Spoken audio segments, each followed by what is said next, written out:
So hello, greetings. It's Dr. Thomas Daffern. Blessings, and it's a beautiful day here in France. It's the 12th of July, which is a historic day for, everyone in Europe. It was the day of the Battle of the Boyne.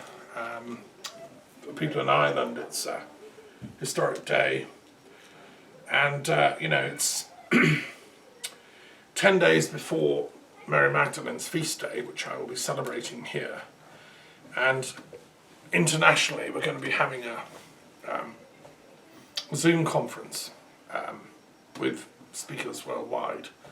And it's still a chance to register for that. You can still come and listen online. So yesterday was also important. It was the Saint's Day of St. Benedict, who's the patron saint of Europe. And it's also the birthday of Rock the Bruce of Scotland. So a lot going on at the moment, July. We've, as some people know, I commemorate all the different saints and sages each day of the year. So this is why I kind of keep tabs on whose day is coming up. I want to talk today mainly about a project I've been working on in the last few years, namely the World Intellectual Forum. Some of you know about this project, some of you have been involved with it, others it may be new. What is the World Intellectual Forum? What are we trying to do? It was formed in 2017. I went to India at the invitation of the organisers, and we formed this body, a group of intellectuals from different countries all over the world. It was hosted in India, in the south of India, Hyderabad, beautiful part of the world. And very interesting city, Hyderabad, because it's got a very strong Muslim population. It used to be a princely state in its own right. It was strongly Islamic. But it has a huge, obviously, Hindu population as well. And now it is one of the vibrant cities of India. Obviously now in the tragedy of the COVID-19 situation, it's pretty much on lockdown. But when I was there in 2017, it's a very vibrant, magical place with a superb museum, the Salar Jung Museum, I think it's called, which has priceless antiquities and a collection of miniature Qurans. It was the private museum of the last series of princely rulers who were Muslims.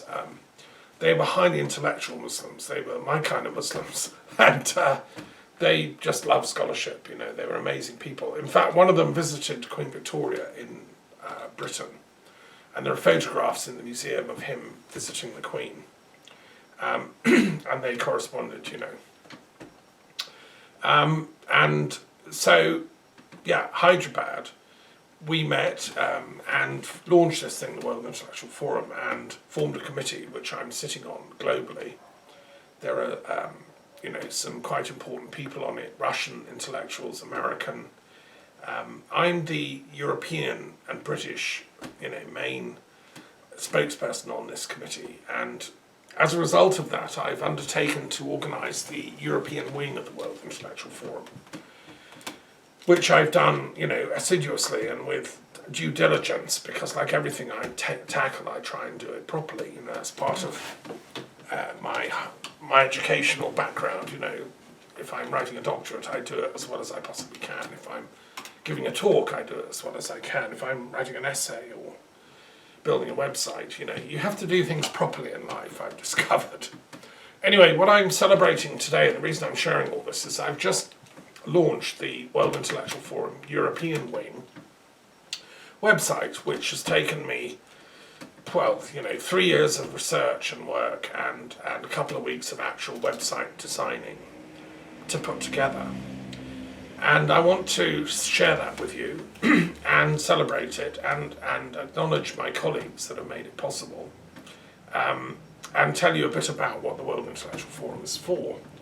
You see, obviously, I'm an intellectual and I work mainly with colleagues, academics, writers, thinkers, philosophers. This is the work I'm doing in this lifetime. I'm not a painter. I'm although I can be. I'm not an active musician, although I can compose and improvise. And, if I wanted to be, I could have been a composer in this life. But no, I'm an intellectual, a writer, a philosopher, and a poet, and a polymath. And the reason I love Leonardo da Vinci is because he was also a polymath, and in his notebooks he gave great evidence of his acumen. And that's why we had a Leonardo da Vinci study day here, because we're not far from where he's buried. And so it's people like Leonardo and their equivalents in European intellectual activity that I'm celebrating in the work of the World Intellectual Forum. So why should intellectuals be active at this time? Our main thing is about peace and sustainability, preventing World War III, descaling the militarization of the planet, which, the worst thing this planet is doing is militarization. That is what is causing a huge amount of the carbon dioxide emissions. The combined military, when they rampage around the planet, is pumping out carbon dioxide. When they're making their planes, battleships, tanks, aircraft carriers, nuclear rockets, etc., that's what's using up all our resources. Our plan, the World Intellectual Forum, is very simple. We want to demilitarize this planet. We want to get involved the cleverest, the brightest, the most intelligent people on this planet, the Mensa people of this planet, for that practical project. But also all of us, ordinary people, because you see, our vision is that we all have a genius within us. I've taught at, university level and school level, and every student I've ever taught is some kind of a genius. My job as an educator is to find that genius and bring it out of them. They may be good at something, art, music, poetry, sport, whatever, maths. Some people just are geniuses at these different things. Some people have a multitasking ability and can join up and do the interconnecting between different spheres of knowledge. For me, an intellectual is somebody that doesn't just have a gift and a talent to do something, but can stand back and reflect on it. So, for instance, Leonardo, he was a genius artist. He could stand back, however, and look at it, reflect on it, and write in his notebooks, about vision, about perspective, about colour, about shade, about light. That's an intellectual at work. So in the website, anyway, I'm going to run through this a little bit with you because I'm quite excited. This is my baby. I've put some wonderful photographs, actually, from the days of my residence at the Castle of the Muses in in Scotland, where I lived happily for 7 years on Loch Goyle. I ran a kind of interfaith peace retreat centre there, which I'm now doing here in France. It's relocated. And pretty much everything that was in the castle is now, transshipped here. There's a few things that, sadly, I left behind, didn't bring. I really regret them, including my family's piano, which is, I think, still at the castle. If anyone is ever bringing a lorry load of stuff down from Scotland to France, please collect my piano. So it's quite important that we bring together the European intellectuals to think about peace and justice and sustainability and global environmental, sustainability and so on, and economics. And you see, what's happened in the last, decades, 100 years, really, since the sort of invention of scientific method, which seemed like such a great idea. The trouble is that scientists are very much fragmented. Their knowledge is separated out into their own sphere of expertise. And scientists tend to think, I'm a zoologist, I'm an embryologist, I'm a physicist of whatever, I'm a materials scientist, I'm a mathematician. And so the very word scio is Latin for to know, and it means to cut. Scientific knowledge is a cutting up of the universality of being, but the minute you approach it scientifically, so-called, you cut it up into a specific field of knowledge. Now, a truly great scientist realizes that problem and then tries to relate that which they cut up in detail back to the whole. Someone like Aristotle who was not just a scientist but also a philosopher, was always questing to link the specific back to the whole. Unfortunately, many scientists don't do that now, and they've become more and more specialised, and unfortunately more and more militarised. And what we've now got is a sort of runaway cult of scientific elitism on the planet, which is able to, for example, do gain-of-function research on bioweapons, which may well be behind the COVID thing, and if not this one, then it's doing other stuff like it. It can do very technical stuff. It can create, apps that can spy on us, like Cambridge Analytica did, data scientists and so on. And this is going on in information science, elites working for the Pentagon or Russian intelligence or Israeli or British. I mean, these are, scientists so-called, but they're actually destructivists. And they're not actively working to reconcile the fractured nature of reality. In fact, they thrive on warfare and violence and conflict because it gives them contracts, jobs, Well, the World Intellectual Forum is a peace project, so the first thing you have to realise is we are an active intellectual wing for all people on this planet that want an end to militarism. We're coming from an ethical place. You see, the other problem with science as it's currently envisioned is that it's ethically neutral. I might work as a scientist to do gain-of-function research and create bioweapons. What do I care? As long as I get paid, I get a fancy house, I get a big car, so what?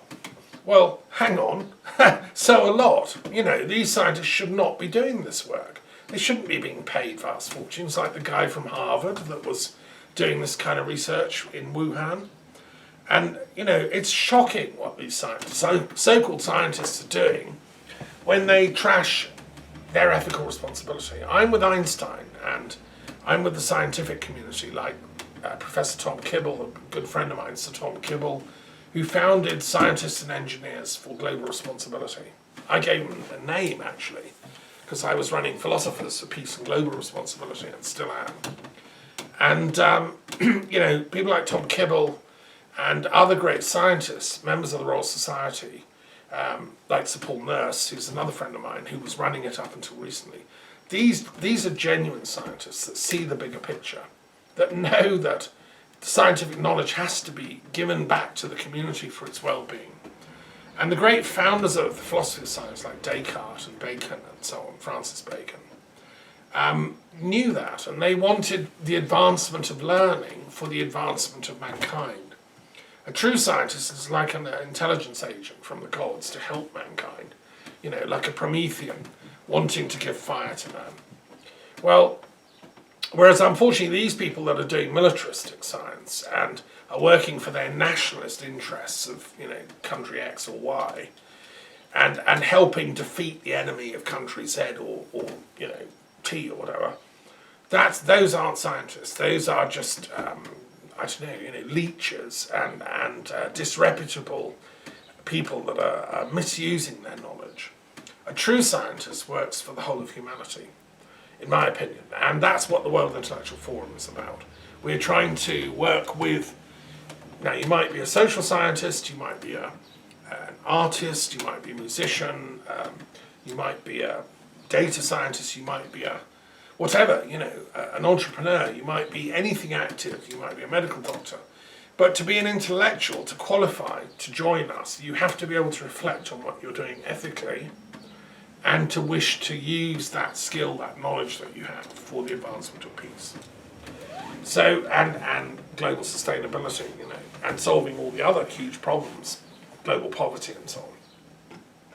So what I've done here is given a list of all the great intellectuals in European history that are capable of joined-up thinking.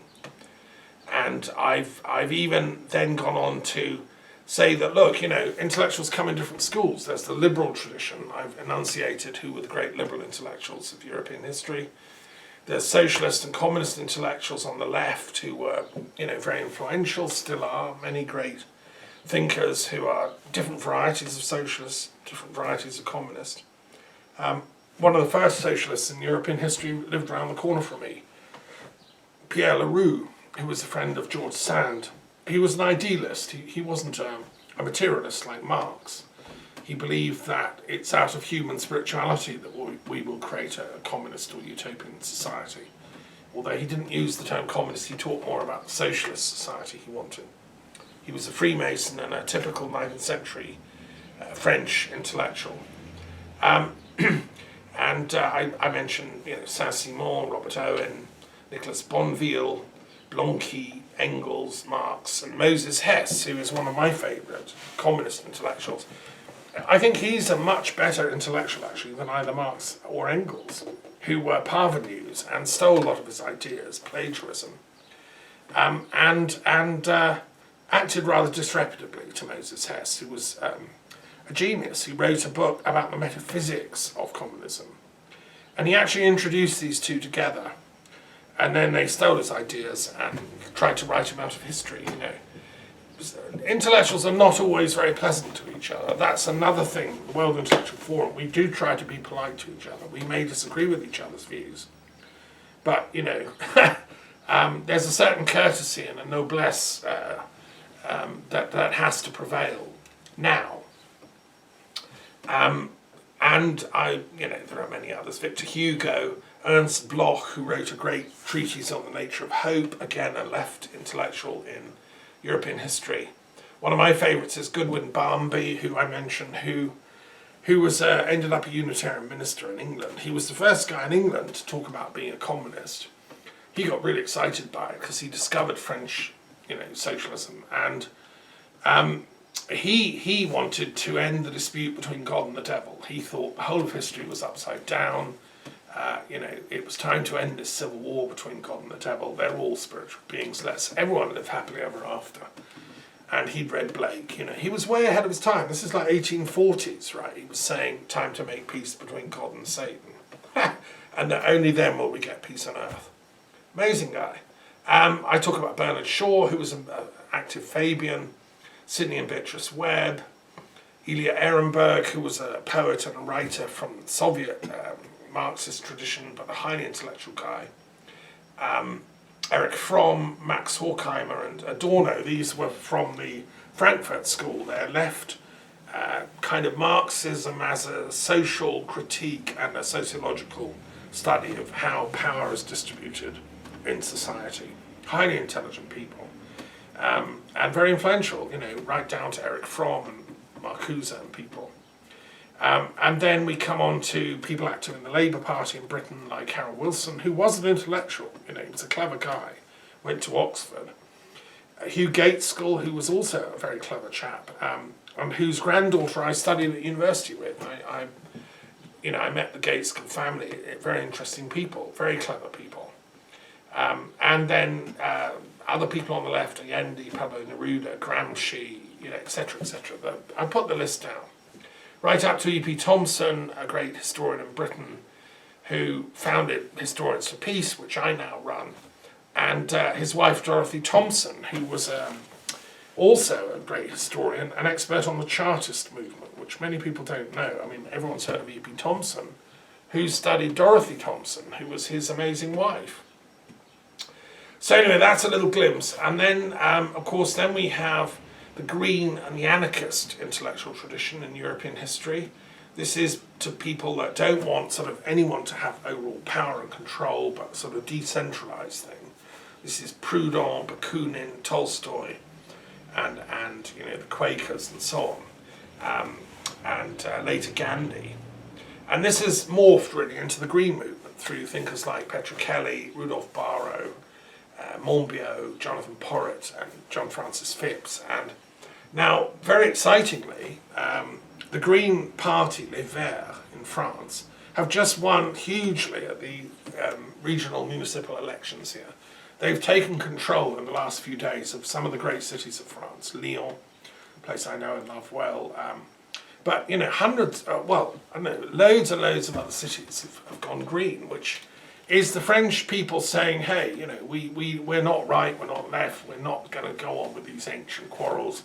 We want to save the planet and we want to do it peacefully. It's a kind of very interesting, it's like a French Revolution just happened. And I actually know Les Verts in France. I've got friends who are members. I've been to their Some time ago I went to their annual conference, which, they're highly democratic, like the English Greens, but I don't know, somehow they've managed to break through into the political agenda of France and Europe in a way that they're not able to in Britain, because the British voting system is so antiquated and biased towards the established parties. If there was ever proportional representation, as there should be, of course, we'd get many more Greens representing in Parliament and at local authority level. So they're there, and I've listed them. And then we have what I call the moderate Conservatives, who are the sort of decent old school Conservatives who actually believe in democracy, and who actually care about people. And what we've had in this Conservative government and Boris Johnson and co is a total, bouleversement in the French language of values. The old school conservatism, and I would include in that people like Plato and Hobbes and Herder and Edmund Burke, de Maistre, Metternich, Sir Walter Scott, Carlyle, T.S. Eliot. I give the list of these conservative types: Dostoevsky, Eric Voegelin, Adenauer. Voegelin was from Austria, so he counts as European. And then down to people like John Major, Solzhenitsyn, even up to Angela Merkel. You see, these people believe that you can't fiddle around to change human nature by altering the constitution and the structures of society. That was the mistake taken by the extreme French revolutionaries and the revolutionaries of all, Russia and China and so on. That politics is a reflection of our psychology and our human spiritual identity. We have to start with individual enlightenment and then build outwards, if you want. And that was the sort of theme running through these thinkers. And there is truth, some truth to that. Solzhenitsyn's critique of Stalinism was, it's unbelievably shocking what the extreme left was doing under Stalin, was locking up all people that said the wrong thing and making them, work to death in freezing conditions in Siberia just for saying that Stalin was unethical or something, Of course he was, and yet you were maltreated, and that's the critique by the moderate left, the moderate conservative tradition, which is intellectually important. Now there's another tradition which I mentioned. There's the extreme right, and that's represented by people that go too far the other way. That's Julius Evola. It's in Russia, Alexander Dugin. It's Alfred Rosenberg, who was the intellectual behind the Nazis. And these extreme right people say that in order to defeat the extreme left, we have to create this absolute fascist Führer principle of, as bad as Stalin, only on the other side. Well, that's an intellectual error. And so the World Intellectual Forum, we exist to try and get debate for people to realise that extreme right position is just as flawed as the extreme left position. And there are people on the extreme left, there were people that still think Stalin was a great guy, or that Robespierre was right, and that, he just didn't chop enough heads off. And now in Russia there are, weird resurgence of Russian nationalists that say that Stalin was great and Hitler was great too, and what we need is Russian arch-conservatism. This is Dugin's perspective, which I think is very, very disturbing. And it's inspired all kinds of trouble, as I'll explain. And then there are people that, praise Chairman Mao's ruthlessness, which slaughtered millions, either in overt, terror or in directly by famine, as did Stalin, and Pol Pot, who again slaughtered millions. Now, these people were intellectuals, you see. Mao, Stalin, and Pol Pot were all very clever people. They would qualify as intellectuals. But, so not every intellectual is necessarily good. Some become, fixated on power over and don't know how to deal morally with power. And so they then become cruel. Today we also celebrate, if that's the right word, the birthday of Julius Caesar. Now, he was an intellectual, very clever man, wrote the history of his wars and so on in Gaul. But he was ruthless, and cruel and vindictive. And so he's not, I'm afraid, in my list of European intellectuals that we seek to emulate. He doesn't make it because he was a cruel, kind of evil person, actually, who left a huge pall over history. So then so that's what, have a look at the website, you'll see the list. And what I do is then I go on and describe basically the principles that we adhere to as the World Intellectual Forum. To join our group, to get active with us, you have to accept that these are the guiding principles, It's like our 10 Commandments, if you want. And it's a document that I've written, the guiding values and principles. And things like in the values list, it's things like universalism, peace, truth, justice, fair play, rights and duties, balancing each other, toleration, compassion and so on, trust and dignity and respect and so on. You can listen to the whole thing, you can read it. So what we don't want is the opposite of all that, and there's far too much of that on the planet. There's the inability to listen to other people, the inability to articulate one's views and values. The duty of intellectuals is to look critically, as Chomsky says, and I've got a quote from him on the website. He's, a very good American intellectual, getting on now, but still lively. He's aware that our duty is to critique people in power and expose the lies that they think they can get away with. So anyway, there's the the principles and values. I also give some news, like newsletters and so on. And then I give a list of all European conflicts and wars. I thought this would be useful for people on the website. It is a stupendously long list and shocking. And it starts a very long time ago. The Europeans have been fighting each other mercilessly and killing each other for a very long time. They found a battlefield dating to about 1275 BC in Tolinsy Valley, just north of Berlin, where these Stone Age people fought, with largely kind of bronze weapons and stone axes and clubs and so on. And loads of them died. It's the first slaughter, a battlefield that's been found in world history. Around the same time, there was the famous siege of Troy by the Mycenaean fleets of Greece. And I've been to Troy, and that, I believe, was a historical event. It was memorized by Homer and handed down by the bards.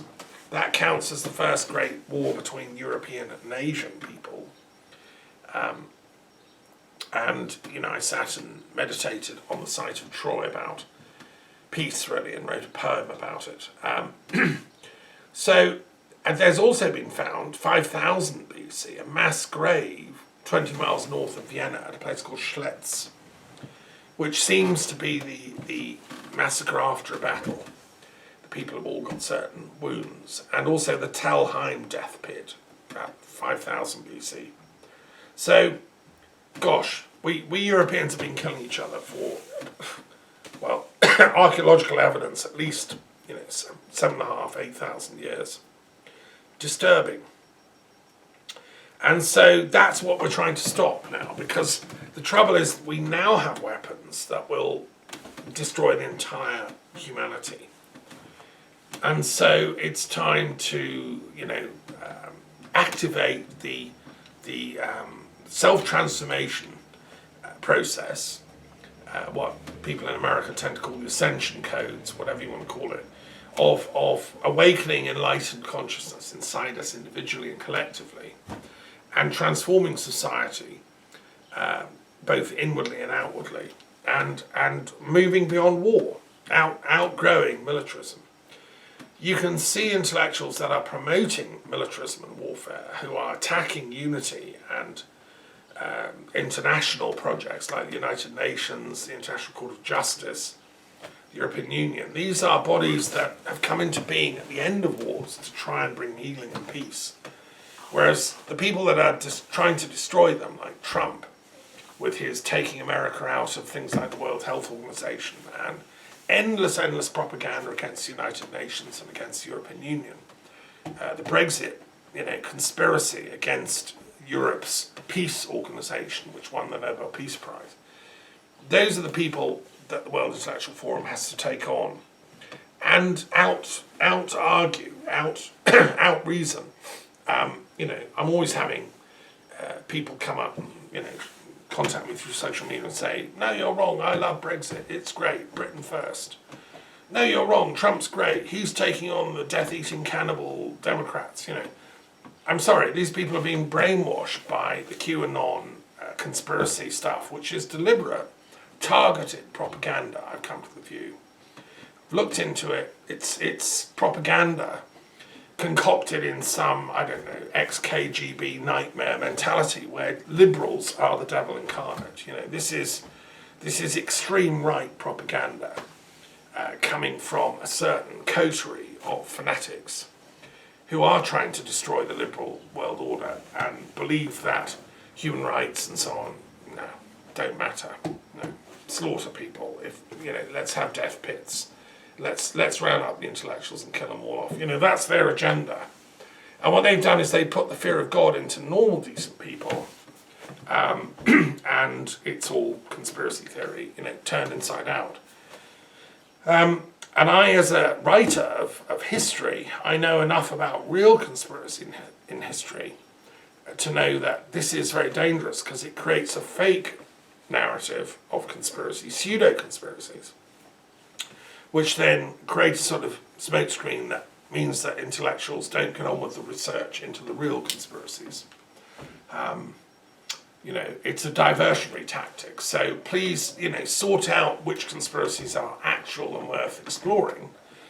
9/11 is one of those. 9/11 is seriously worth exploring. That's why I wrote a 2-volume, 900-page book about it, which is the first historical study of the whole thing, in depth by a trained historian. So I give the whole history of wars, and which was hoodwinked over Europe to get us involved in fake NATO attacks on Iraq, and the thing was a shocking hijacking of the European mind and the British mind. The then socialist supposed government of Tony Blair acted like it didn't have a brain between them.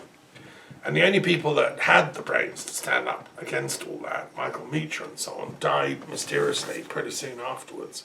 And also our dear friend from Scotland, who was then the Foreign Secretary, Robin Cook, again, died very strangely, mysteriously afterwards.